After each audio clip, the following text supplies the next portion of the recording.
What's the matter? You didn't like that? Huh, Mr. Laurinaitis? Do you find me to be disrespectful? You don't like it when I just grab things out of your hand, do you? Let me tell you what you're going to do about it. Absolutely nothing. No, you know what? Mick has nothing to do with what's going on right here. It's time we put our card. No, shut your mouth. You're going to listen to me. You're going to man up. You're going to take your out of your purse right now. We're going to lay our cards on the table. You don't like me, but it has nothing to do with who I am. And if I could be your psychologist for a moment, it has everything to do with who you are not. See, the people have no idea who you are. That's because when you were a competitor in sports entertainment, as you like to call it, you had the look, but oh boy, did you ever suck. And that must have been really, really difficult, Johnny. Your brother being one half of the legendary Road Warriors, and you never amounting to much more than roadkill. See, you were boring, you weren't charismatic, you were vanilla. That's right, boring. And it kills you. It kills you that you never made it to this stage, the WWE, as a competitor. So you traded in your lame-ass tights for your equally lame-ass suit. You went from somebody who just sucked to somebody who just sucked up. And now that you're your corporate yes man, you take your eyes and you look at a guy like me and you can't stand the fact that the last year of my career, I've achieved more than you have in your entire life. You know what? I don't even know why I'm screaming. You just don't have an original thought in your body. I mean, and you're gonna screw me at the Royal Rumble pay-per-view? Well, better men have tried and better men have failed. But you're gonna try to screw me based on one thing. It's your pure jealousy of who I am and where I come from, and the fact that I am the WWE champion. I'm the man, and you can't stand it. So you're gonna screw me at the Royal Rumble. Let me tell you something, Johnny. Doesn't matter what you do to me in my championship match, because coming out of it, I'll still be better than you.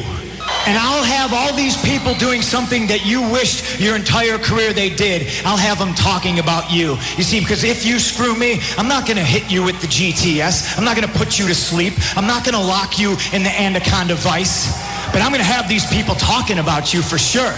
Because if you screw me, they're going to be talking about how Mr. John Laurinaitis, Executive Vice President of Talent Relations and interim Raw General Manager, looks like he went through a meat grinder because CM Punk just kicked his pathetic ass. If you smell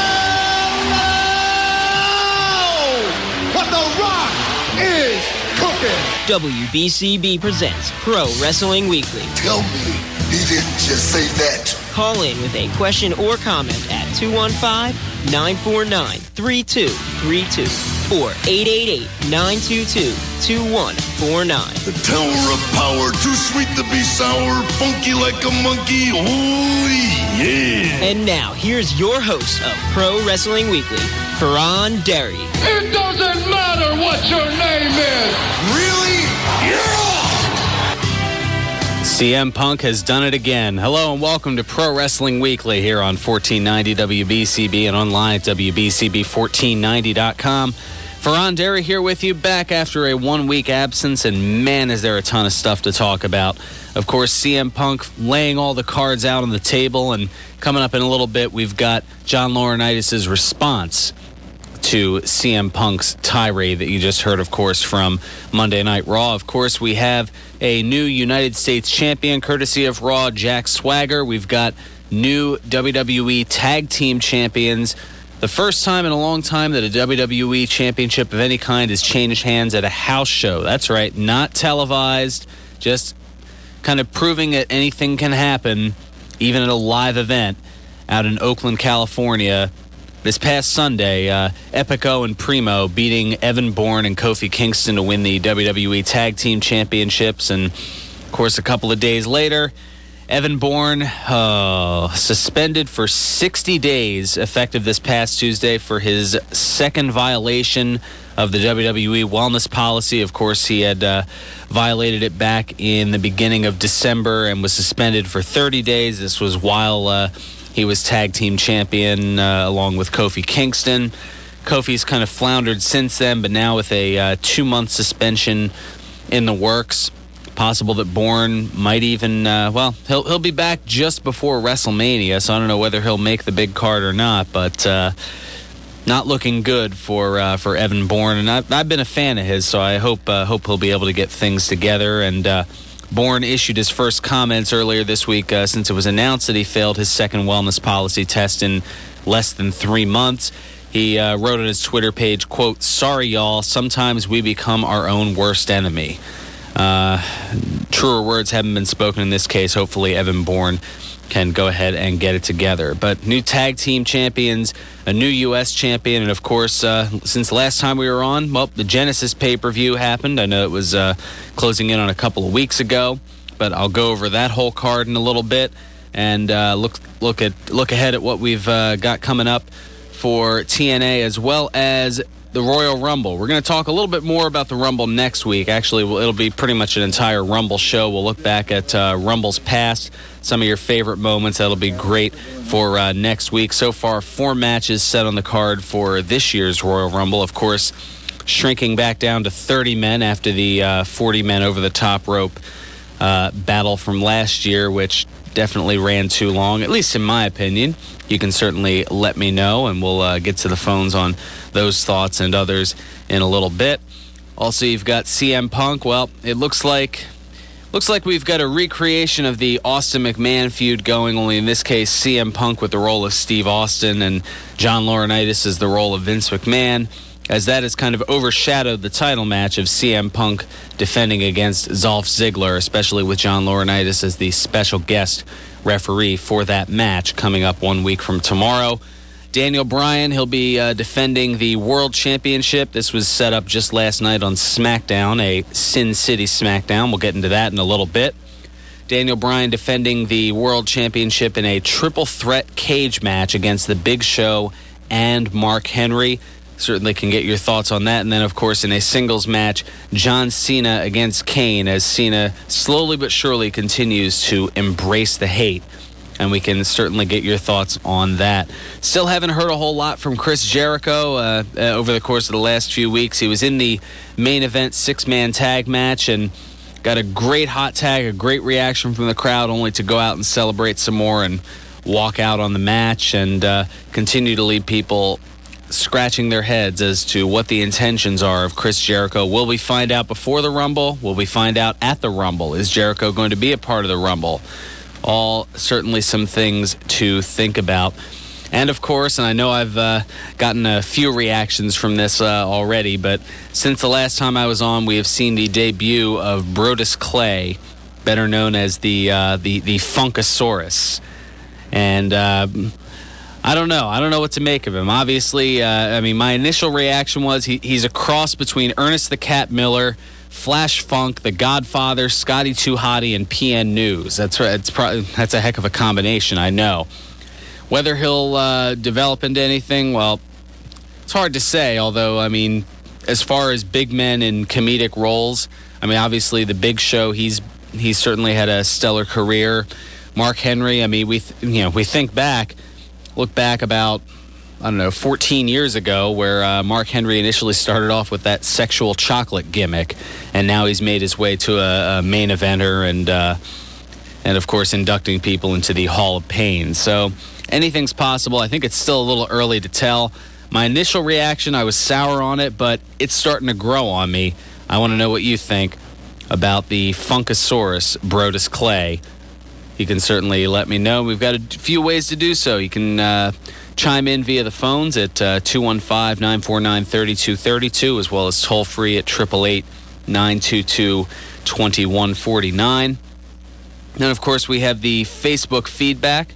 You can check us out on Facebook at WBCB Pro Wrestling Weekly, and I'll certainly get to a few opinions of that coming up in a little bit. And certainly some interesting news to go over the course of the hour as well. So many different things. Let's go ahead and get to the phones. Of course, actually, we'll get to the phones in just a second, because talking about local things, of course, we'll get to Ed in the Northeast for some other local looks at things. Of course, the what looks like the end of an era, the end of the ECW arena, the new Alhambra arena. It has a number of different names, but of course that went on last week and didn't get much of a chance to talk about it. But kind of the final swan song for the ECW arena, and we can certainly get your thoughts on and memories looking back of that great era, pretty much from '92 all the way up until now. It looks like that arena going to be converted over to more of a concert hall type deal, but no pro wrestling venues will be held in that building anymore, it looks like. So more of your thoughts on that. Let's go ahead and get to Ed in the Northeast. I'm sure he's going to have a lot to say about that local scene. Ed, what's going on? Good afternoon. I was down there for the last show. What was the atmosphere like? So sad. Yeah, I mean it's definitely. Like I said, were any? Was there? Obviously, there had to have been a few surprises. Obviously, some guests. Go ahead and give us just kind of a feel of what it was like being down there. For pretty much the last wrestling event ever down at the ECW arena. Yeah, they had the Blue Meeting down there for the afternoon show, and the rest of the ECW talent came out like for Evolve, like Todd Gordon, JT Smith. Todd Gordon, JT Smith, obviously some early names from ECW. I heard Joey Styles was down there. Was that the case? What? Joey Styles? Didn't I hear? I forgot to mention him. He was the host of it. Oh, great stuff. And speaking of ECW, they'll have the reunion April 28th at the Northeast Armory. The Northeast Armory. I'll have to mark that. That's a little ways away, but I'll have to mark that down on the calendar. That's right there. It's right there at Byberry and the Boulevard, right? Yes. Okay, and that's going to be on a Saturday. I'll have to note that as well, and that's going to be an ECW reunion show. And CCW has some shows. They'll go on a road tour.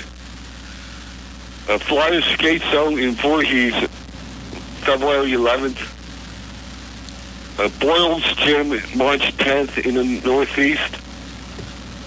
And I didn't catch the third one in April. April 20th. That's all right. We still got time. Leading up to that. And Mick Foley has a comedy tour coming up. Okay, he's going to be in the area doing some stand-up? Yes. Poconos, so far, Pocono Comedy Club in the Poconos. Huh, that may be worth the trip. Mick Foley doing stand-up? February 4th. And that's on February 4th. All right, good stuff. Appreciate the knowledge. Thank you so much for... One more. We have Beast Wrestling in Deptford at the Sports and More at the end of the month. Okay, it's going to be end of this month? Is it coming up next week? I meant February 25th, I meant. Oh, the end of February. Okay, so there's still a little time for that, about 5 weeks away from that. I crossed out the wrong date. No problem. These things happen. It's all right, Ed. Have more information in the weeks. Okay, we'll be looking forward to it. Thank you so much for the call, Ed. Greatly appreciate it. Good to get a little bit of perspective of what things were like down there at the arena. Anyway, we'll take care of our first bit of business. Come back. We've got Dan from Chicago. Haven't talked with him in a little while. I'm sure he's got an innumerable amount of opinions on all the varying topics, and we certainly can get you in there as well. 215-949-3232. Toll free at 888-922-2149. Also, we've got the Facebook fan page, WBCB Pro Wrestling Weekly. A little too afraid to get on the phones, talk live on the radio, although you can hardly sound worse than I do. You can leave your thoughts on there, and I'll do my best to get it out there. Also, feel free to check out. We've got some great Today in Wrestling history posts over the last few days, looking back at some of the great Royal Rumbles in the past. Of course, from 3 days ago, we had the 98 Royal Rumble. Of course, Shawn Michaels and The Undertaker from their classic casket match that led to Michaels' 4-year hiatus, if you remember. And then, of course, one of my favorites from the 19th of January, the 92 Royal Rumble. We'll talk more about that next week, but that I'll give that away. That is my favorite Royal Rumble of all time. Of course, Ric Flair entering third and winning the whole thing. And then, of course, yesterday, the 2002 Royal Rumble match won by Triple H down in Atlanta.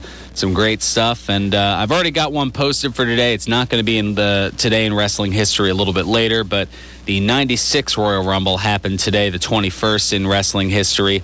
And, of course, in the main event, Bret Hart and The Undertaker facing off for the World Wrestling Federation Championship, ending in a disqualification when Diesel gets involved. And, of course, the Royal Rumble match itself, Shawn Michaels for the second year in a row winning the Royal Rumble match and going on to WrestleMania to take on Bret Hart and, of course, lead to that Iron Man match from WrestleMania 12. Just some great memories.